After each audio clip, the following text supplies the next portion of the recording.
نحمده ونصلي على رسوله الكريم أما بعد رب اشرح لي صدري ويسر لي أمري واحلل عقدة من لساني يفقهوا قولي۔ دینی رہنمائی کی مجلس نمبر 212 میں سبھی سامعین کی خدمت میں السلام علیکم ورحمۃ اللہ وبرکاتہ عرض ہے۔ آج کی مجلس کا پہلا سوال یہ ہے کہ ہم نے ایک حدیث سن رکھی ہے کہ جو شخص بدلہ لینے پر قدرت کے باوجود صبر کرتا ہے اور معاف کر دیتا ہے تو اللہ تعالیٰ اس کے بدلے میں اس کی عزت بڑھا دیتے ہیں۔ تو یہ روایت کس کتاب میں موجود ہے، وہ صحیح ہے یا نہیں؟ جواباً عرض ہے کہ یہ روایت صحیح ہے اور متعدد کتابوں میں موجود ہے۔ اس وقت ہمارے سامنے ترمذی شریف حدیث نمبر 2325 ابواب الزہد ہے۔ اس میں ایک طویل روایت کا ایک حصہ یہ بھی ہے کہ نبی اکرم علیہ الصلاۃ والسلام نے فرمایا کہ وَلَا ظُلِمَ عَبْدٌ مَظْلِمَةً فَصَبَرَ عَلَيْهَا إِلَّا زَادَهُ اللَّهُ عِزًّا، کہ جس شخص کے ساتھ ظلم ہو اور وہ اس پر صبر کرے، بدلہ نہ لے، تو اللہ تعالیٰ اس کی عزت میں ضرور اضافہ فرماتے ہیں۔ لہذا یہ روایت بیان کی جا سکتی ہے، اس میں شرعاً کوئی حرج نہیں۔ سوال کرتے ہیں بہت سے لوگ یہ کہتے ہیں کہ قرآن کریم پڑھ کر یا بدنی عبادات کا ثواب مرحوم کو نہیں پہنچتا، اور بعض حضرات تو یہ بھی کہتے ہیں کہ یہ کسی حدیث سے ثابت نہیں۔ آپ سے درخواست ہے کہ اس مسئلے کی وضاحت فرمائیں۔ جواباً عرض ہے کہ سبھی علماء کا اس پر اتفاق ہے کہ حج کا ثواب دوسرے کو پہنچ سکتا ہے، صدقے کا ثواب بھی پہنچ سکتا ہے، اور قربانی کا بھی پہنچ سکتا ہے۔ اب رہ گئی بات قرآن پاک یا دیگر اذکار پڑھ کر ثواب پہنچانے کی،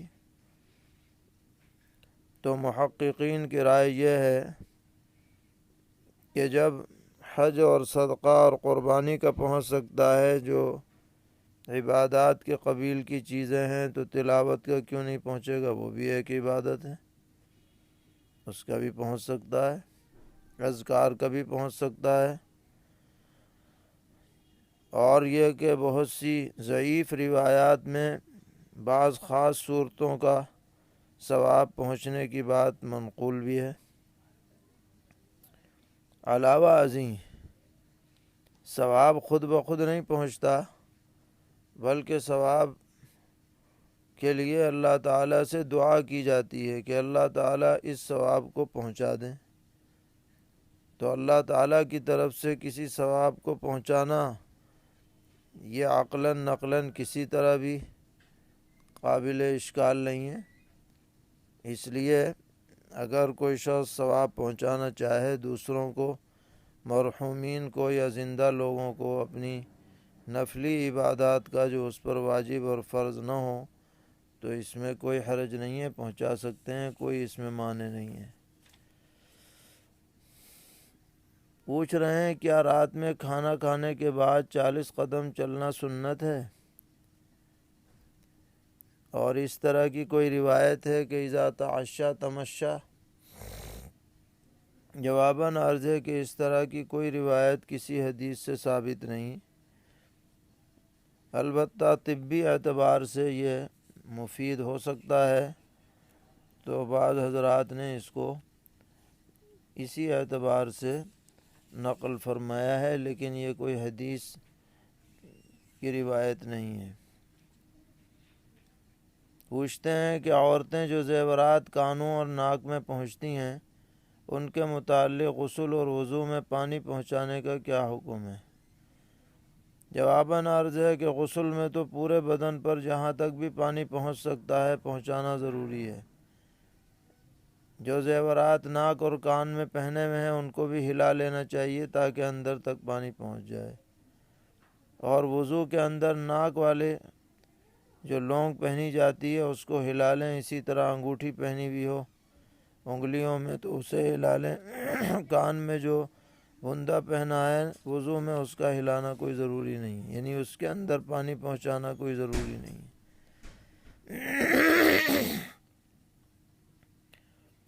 سوال کر رہے ہیں کہ ایک شخص کے گھٹنوں میں درد رہتا ہے، چلنے پھرنے میں پریشانی ہوتی ہے، تو کیا وہ اس وجہ سے کسی سے حج بدل کرا سکتا ہے یا خود حج میں جانا ضروری ہے اگرچہ ویل چیئر پر ہی حج کرنا پڑے؟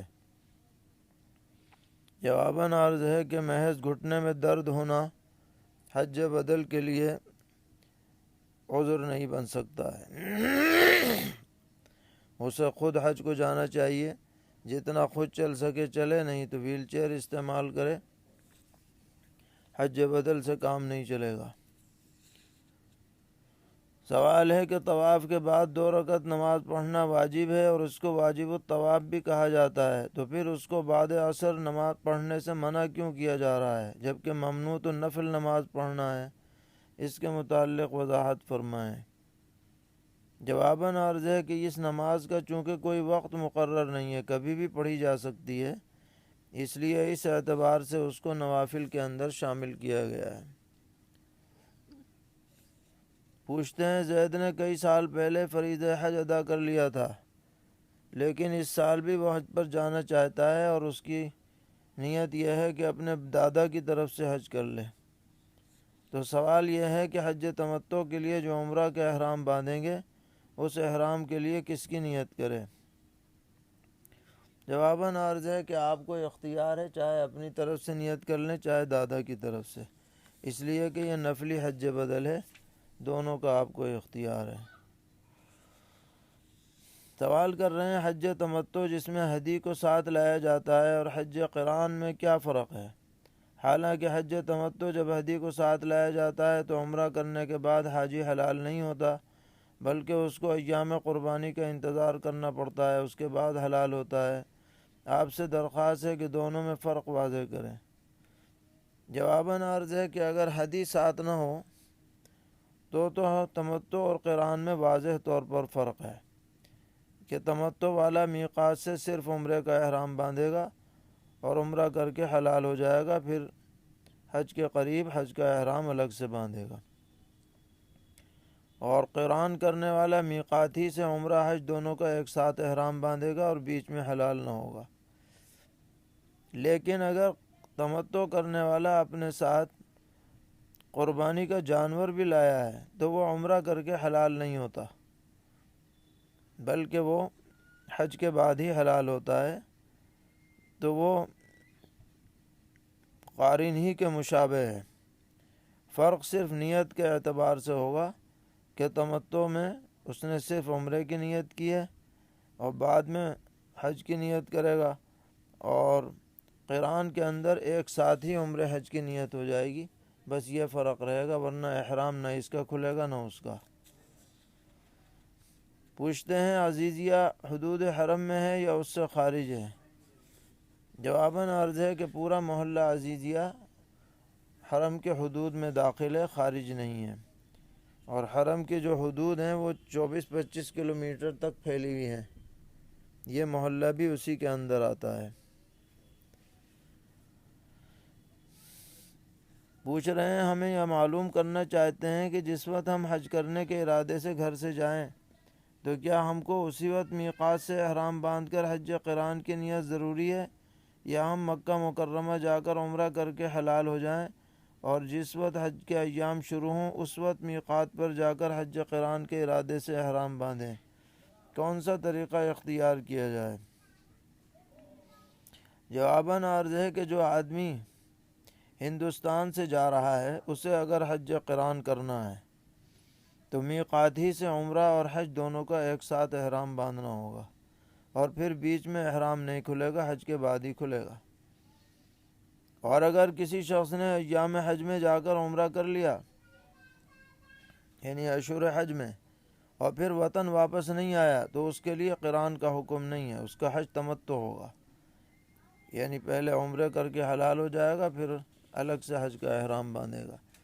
تو آپ کو چاہیے کہ تمتع کر لیں تاکہ لمبا احرام نہ ہو، اور اگر قران کرنا ہے تو میقات ہی سے دونوں کا ایک ساتھ احرام باندھنا ہوگا۔ پوچھتے ہیں میری اہلیہ کی آنکھوں میں لینس لگا ہے، تو کیا احرام کی حالت میں لینس لگا سکتے ہیں؟ جی ہاں، لینس لگانے میں کوئی حرج نہیں ہے، چشمہ بھی پہن سکتے ہیں، اندر لینس لگایا ہے اس سے بھی کچھ احرام میں فرق نہیں پڑتا۔ سوال ہے کیا مکہ معظمہ میں عورتوں کو کمرے پر نماز پڑھنے میں اتنا ہی ثواب ملے گا جتنا حرم شریف میں ملتا ہے؟ ان کے کمرے پر نماز پڑھنے کی حالت میں حرم کے مقابلے میں ثواب میں کوئی کمی تو نہیں آئے گی؟ وضاحت فرمائیں۔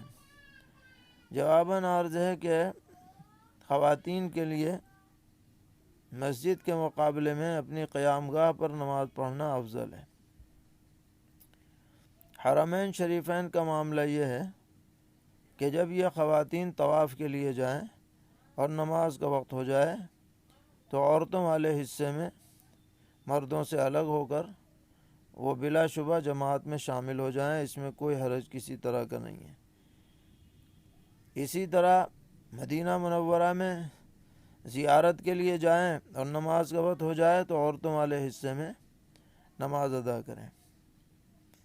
عام حالات میں ان کے لیے وہ اہتمام نہیں ہے جو مردوں کے لیے ہے۔ البتہ ایسا دیکھا گیا ہے کہ قیام گاہیں دور ہوتی ہیں اور خواتین کو بلڈنگ میں اکیلے چھوڑ کر جانا مصلحت کے خلاف ہوتا ہے، کیونکہ فوراً واپسی نہیں ہوتی، دیر لگ جاتی ہے۔ اس بنا پر اگر خواتین کو اپنے ساتھ لے جائیں اور وہ حرم میں نماز با جماعت پڑھیں تو شرعاً اس میں کوئی رکاوٹ نہیں ہے، اس لیے کہ وہاں پر الگ الگ جگہیں بنی ہوئی ہیں، وہاں اطمینان کے ساتھ نماز اور ذکر اذکار وغیرہ کیے جا سکتے ہیں۔ البتہ کسی بھی حالت میں مردوں کے ساتھ مخلوط ہو کر کے نماز نہ پڑھیں۔ اگر جگہ نہ ہو تو نماز میں شریک نہ ہو، بعد میں ادا کر لیں، لیکن مردوں کے ساتھ مل کے نماز نہ پڑھیں۔ سوال کر رہے ہیں کہ ایک عورت حج کے لیے جا رہی ہے اور اس کا 3 مہینے کا بچہ ہے جس کو وہ دودھ پلاتی ہے۔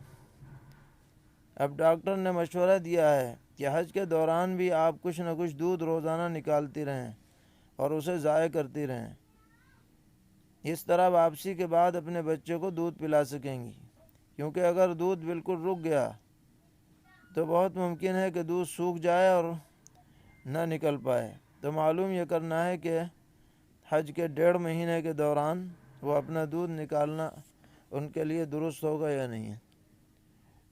جواباً عرض ہے کہ اس مجبوری میں اس کی گنجائش دی جائے گی، لیکن ضرورت سے زائد نہ نکالیں۔ سوال کر رہے ہیں کیا سگے سالے، سگی سالی اور ساس کو زکوٰۃ دے سکتے ہیں یا نہیں؟ اگر یہ لوگ ضرورت مند ہوں تو دے سکتے ہیں۔ سوال ہے کہ ہمارے یہاں چاندی فی تولہ 20,000 ہے، تو اس حساب سے اگر دیکھا جائے تو زکوٰۃ کا نصاب 1,06,000 پر ہوتا ہے، جبکہ دوسری طرف کمزور جانور آج کل 20-25,000 سے شروع ہوتا ہے، تو میرے لیے قربانی کا کیا حکم ہے؟ جواباً عرض ہے کہ اگر آپ چاندی اور روپے کے اعتبار سے صاحب نصاب ہیں تو آپ پر حسب ضابطہ قربانی واجب ہے۔ ایک حصہ کہیں سے بھی بڑے جانور میں لے لیں یا بکرے کی قربانی کریں۔ پوچھتے ہیں میں نے تقریباً 1,00,000 روپے کی چپل لی ہے جس کو بیچ رہا ہوں، اور کافی عرصے سے میرے دوستوں پر 1,00,000 روپے قرض ہیں، یہ پتہ نہیں ان کی ادائیگی کب ہوگی، اور 1,00,000 نقدی مال ہے، لیکن عید کے فوراً بعد میرے یہاں گھر میں پیدائش کا مسئلہ درپیش ہے، کچھ پتہ نہیں کہ نارمل کیس ہوگا یا بڑا آپریشن، اس کے اخراجات بھی کافی ہیں، مطلب یہ ہے کہ میرے پاس نقد 1,50,000 روپے ہیں، قربانی کے ایام میں میں اتنی رقم کا مالک رہوں گا، تو کیا مجھ پر قربانی واجب ہے؟ جی ہاں، اگر قربانی کے ایام میں آپ 1,50,000 روپے کے مالک ہیں تو آپ پر قربانی اپنی طرف سے کرنا واجب ہے۔ پوچھتے ہیں ہمارے ہاں عیدگاہ مسجد کی جنوبی سائیڈ میں ایک دیوار گر گئی ہے جو مسجد کی حفاظت کے لیے ناگزیر ہے، تو کیا اس میں مسجد بنانے کے لیے دی گئی اینٹیں وغیرہ استعمال کر سکتے ہیں یا نہیں؟ جی ہاں، اگر یہ مسجد کی دیوار مسجد کے لیے ضروری اور ناگزیر ہے تو اس میں مسجد کا سامان استعمال کیا جا سکتا ہے، شرعاً اس کی گنجائش ہے۔ پوچھتے ہیں مکان کا نقشہ پاس کرانے میں سودی رقم استعمال کرنا کیسا ہے؟ اگر یہ رقم سرکاری فنڈ میں جاتی ہے تو سرکاری بینک سے حاصل شدہ سود کی رقم اس میں لگائی جا سکتی ہے، اور اگر کسی کو رشوت دینا ہے اس افسر کو تو اس میں نہیں لگائی جائے گی، یا سرکاری فنڈ میں نہ جائے تب بھی نہیں لگائی جائے گی۔ اللہ تعالی ہم سب کو دین پر استقامت عطا فرمائے، ہر طرح کے شرور سے محفوظ رکھیں۔ وصلی اللہ تعالی علی خیر خلقہ محمد و آلہ و صحبہ اجمعین برحمتک یا ارحم الراحمین۔